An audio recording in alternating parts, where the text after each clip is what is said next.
इस बीच बड़ी खबर, छत्तीसगढ़ में 1 नवंबर से शुरू होगी धान खरीदी। सीएम बघेल ने धान खरीदी की तारीख का किया ऐलान। किसानों ने 1 नवंबर से धान खरीदी की मांग की थी। सीएम ने बीजेपी प्रदेश अरुण साव के पत्र पर किया पलटवार। धान खरीदी के लिए लिखा था अरुण साव ने पत्र। बड़ी जानकारी से आपको रूबरू करा रहे हैं। धान खरीदी के लिए अधिकारियों को पहले ही निर्देश दिए गए थे। छत्तीसगढ़ में 1 नवंबर से धान खरीदी की जाएगी और इसकी घोषणा खुद मुख्यमंत्री भूपेश बघेल ने कर दी है। सीएम ने इसको लेकर बीजेपी प्रदेश अध्यक्ष पर तंज भी कसा है और कहा है कि अधिकारियों को पहले ही निर्देश दिया गया था। अब 1 नवंबर से धान खरीदी की जाएगी। तो इस वक्त की बड़ी और अहम जानकारी।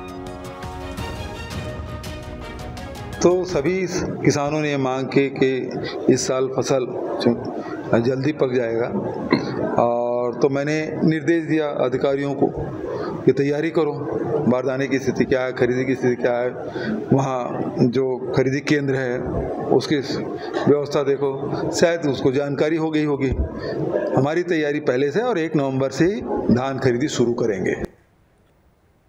चलिए, ज्यादा जानकारी के लिए रुक कर लेते हैं हमारे संवाददाता अंकुश की ओर। अंकुश, धान खरीदी की तारीख का ऐलान कर दिया है सीएम भूपेश बघेल ने।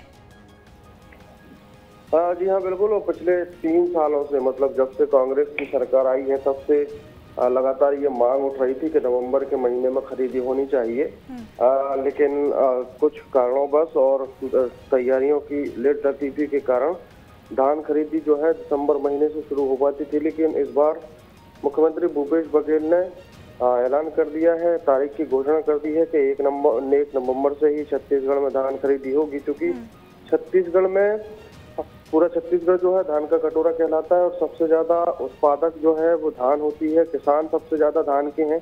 ऐसे में अब किसानों में कहीं न कहीं खुशी की लहर है।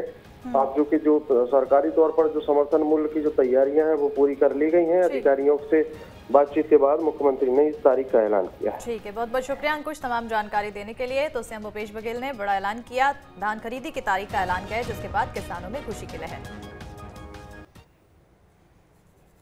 और चलिए बढ़ते हैं आगे। छत्तीसगढ़ में सरकारी नियुक्ति को लेकर बिलासपुर हाईकोर्ट ने बड़ा निर्णय लिया है। कोर्ट की ओर से 58% आरक्षण को रद्द कर दिया गया है और कोर्ट ने 50% से ज्यादा आरक्षण को असंवैधानिक बताते हुए रद्द कर दिया है। इस मामले में अब राजनीति भी शुरू हो गई है। कांग्रेस ने पूर्व की बीजेपी सरकार को इसके लिए जिम्मेदार भी ठहराया है, तो वहीं दूसरी तरफ पूर्व सीएम रमन सिंह ने भी इस मामले में पलटवार किया है। आरक्षण पे भारतीय जनता पार्टी की स्पष्ट सोच और मान्यता रही है, और 32/12/14 हमने फैसला भी लिया, और इस पे जब तक हमारी सरकार रही हम पूरी मजबूती से कायम भी रहे।